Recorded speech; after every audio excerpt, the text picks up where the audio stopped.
Re-Zero, Side Story, Elsa and Meili, Assassin Sisters Diary Kill 2, Chapter 1. Oh ho ho ho, it was a laugh that embraced a dark, seductive air. The voice was clouded with pleasure, and trembled with excitement it could not conceal. That feeling showed through not only in the voice, but also in the spring in her step. She was a beautiful young woman, who wore her black hair long.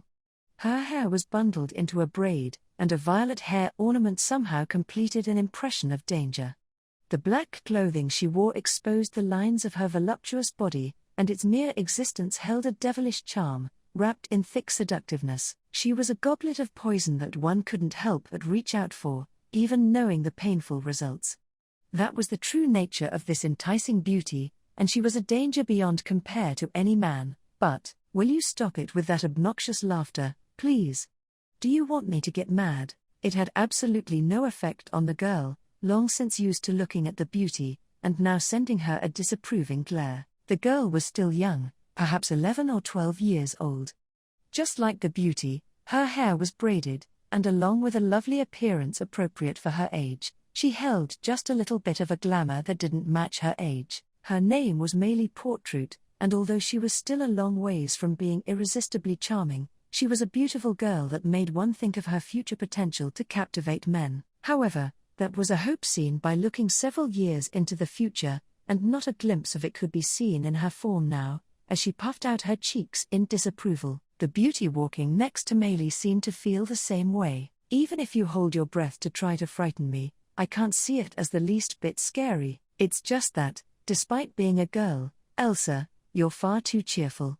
How can you go hiking in the dark like this, with such a calm face, I wonder? It's just unbelievable. You, on the other hand, have too little stamina for someone of your age, I suppose. That's what you get for always depending on your pets, you know. A little walking would do you good. Speaking with a face devoid of malice, and shrugging, the beauty, Elsa, suggested that to Meili. With a weary look showing through on her youthful face, she replied, "Why have you been seeming so cheerful for the last while? Before this, you came to help me, didn't you, Meili? I'm just amused that this time, our positions are completely reversed." "Don't be upset, HMF. You've really got a terrible personality, Elsa." "That's a very unexpected opinion, indeed." As Meili criticized her loudly, Elsa tilted her head as though mystified. Exchanging that sort of bumpy conversation, the two of them proceeded along a steep mountain path. After all, the two of them were currently in the middle of crossing the mountains to make their escape. Chapter 2. The reason that the two of them, Elsa and Meili, were crossing the mountains, in the dead of night no less, was simple. After messing up a job, they were fleeing from hostile pursuers from a concerned party. Because of that, the two of them were pushing their way along an animal trail, in clothing that wasn't suited to hiking. "I wonder, why is it you look like you're having such a good time?" It was difficult to see her in the dim light, as Meili caught her breath, hands on her knees.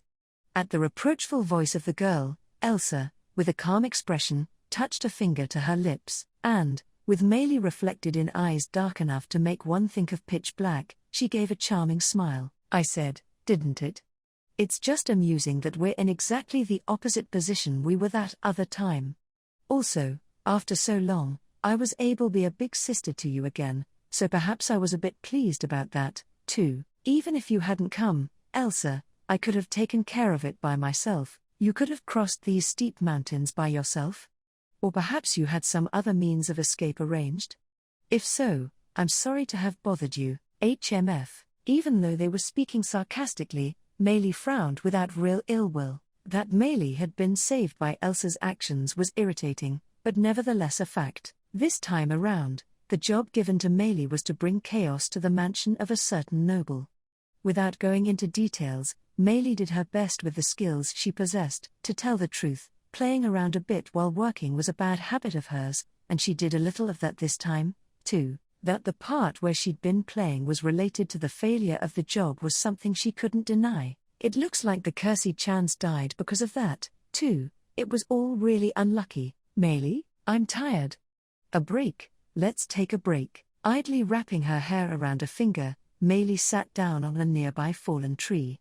Not taking her to task for her lackadaisical attitude, Elsa stood near the fallen tree and joined her in resting. All the cursey chans got burned up, it looks like.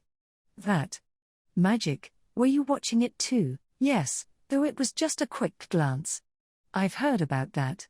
The strongest magic user in the kingdom, an eccentric man who has mastered all types of magic. For someone that great, he's pretty weird. Having said that, Meili agreed with the opinion. She only saw him for a fleeting moment, but that magic user was flying through the sky, and hurling balls of fire into the forest like rain.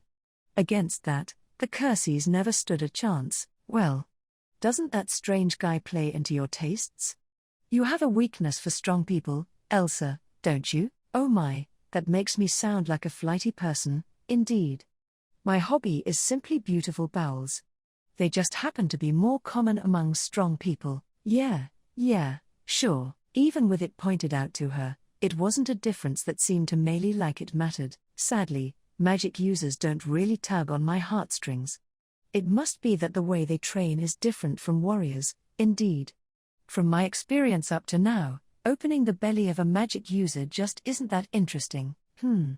But someday, I'd like you to pay that weirdo back. If that doesn't happen, then I'll just feel too bad for all the curseys that died. All the mabeasts were ones you picked up during the mission this time, weren't they? Did you grow fond of them? Nah, not all.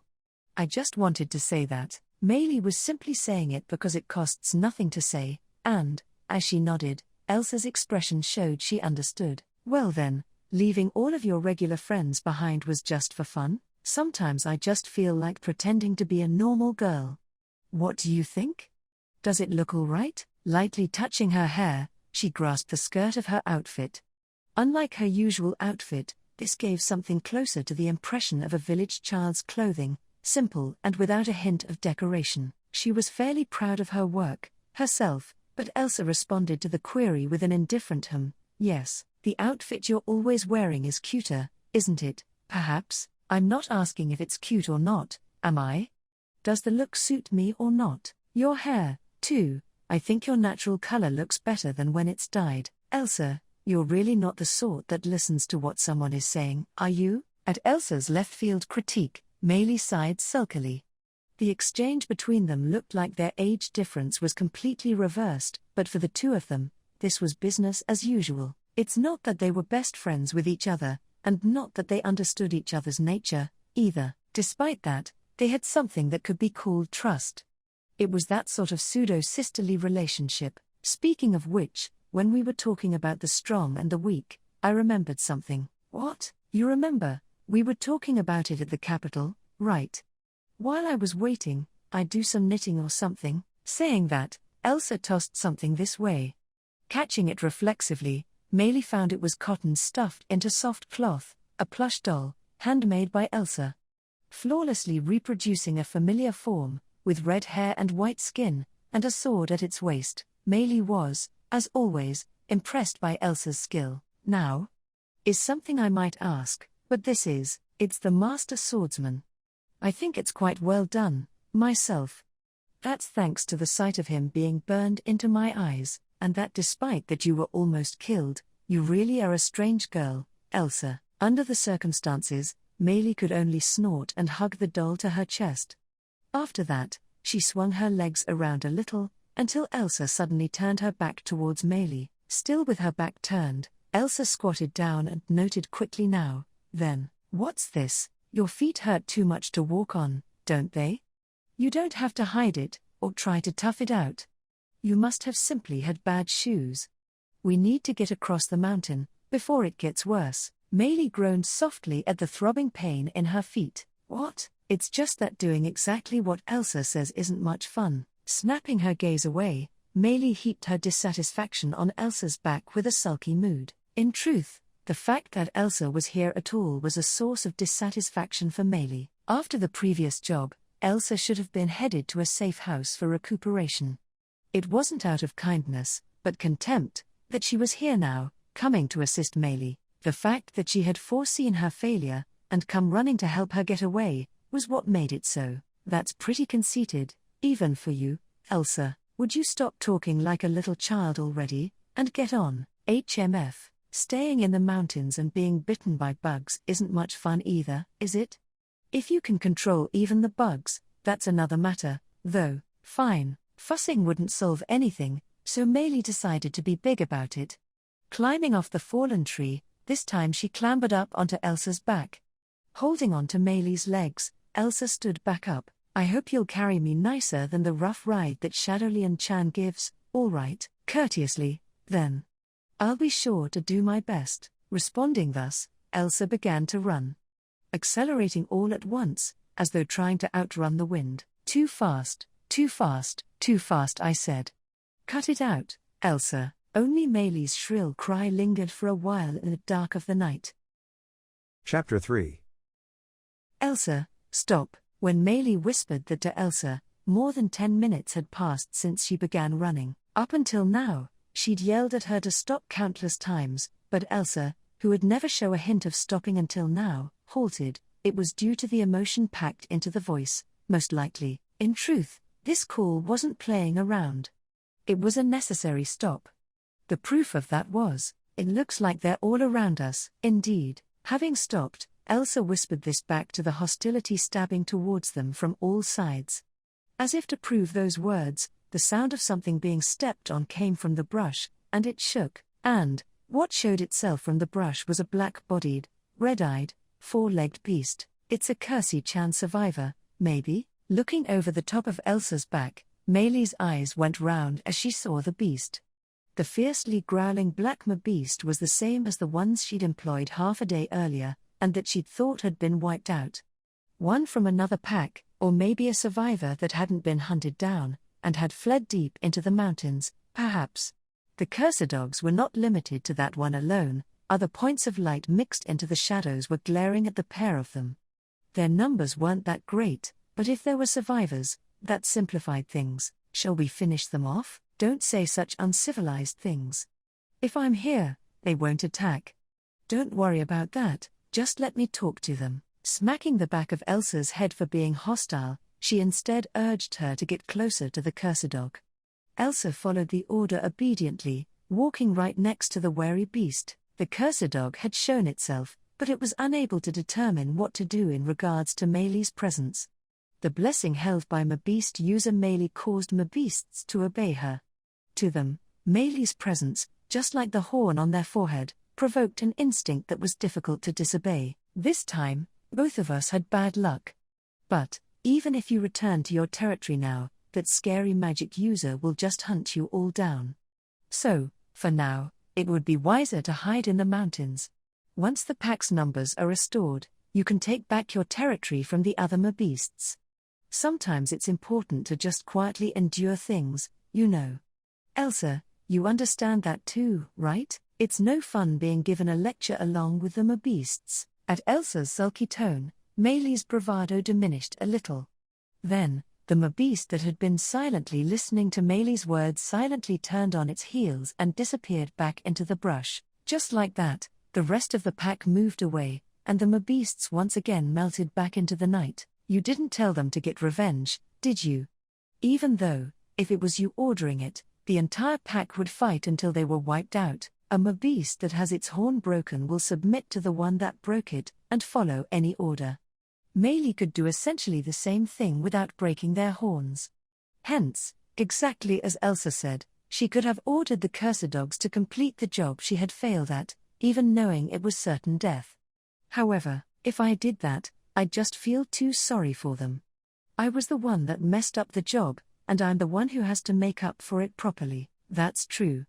I, too, have to get back at the master swordsman, or I won't ever feel right about it. Also, I don't like it much when you lump me together with you. Watching the beasts disappear back into the mountains, Meili let out a well now and lightly tapped Elsa on the back. Between taking breaks and running into the beasts, there had been too many interruptions in their mountain crossing. Now I really want to get someplace I can rest properly, soon. My feet really hurt from my shoes chafing them. Rub a bit of spit onto them and they'll be fine, I'd think. Perhaps you'd like me to lick them? I'm not Elsa, so they won't get better that easy. Raising her voice at Elsa's absurd sympathy, She was simply amazed from the bottom of her heart by Elsa's unreliability. She'd happened to have helped out this time, but if things continued like this, next time it would be her turn to help out her older sister again. If that happened, she determined that she would ask for a plush Cursedog doll next. Holding the doll her sister had given her close to her chest, Meili decided that in her heart, Elsa, once again running along the mountain paths, accepted her little sister's determination with a faint smile. Even if one thought it was a little rough and twisted somewhere, therein lay their own brand of sisterly relationship, a mutually inconvenient, slightly insane sisterly love that stank of blood, between the assassin sisters.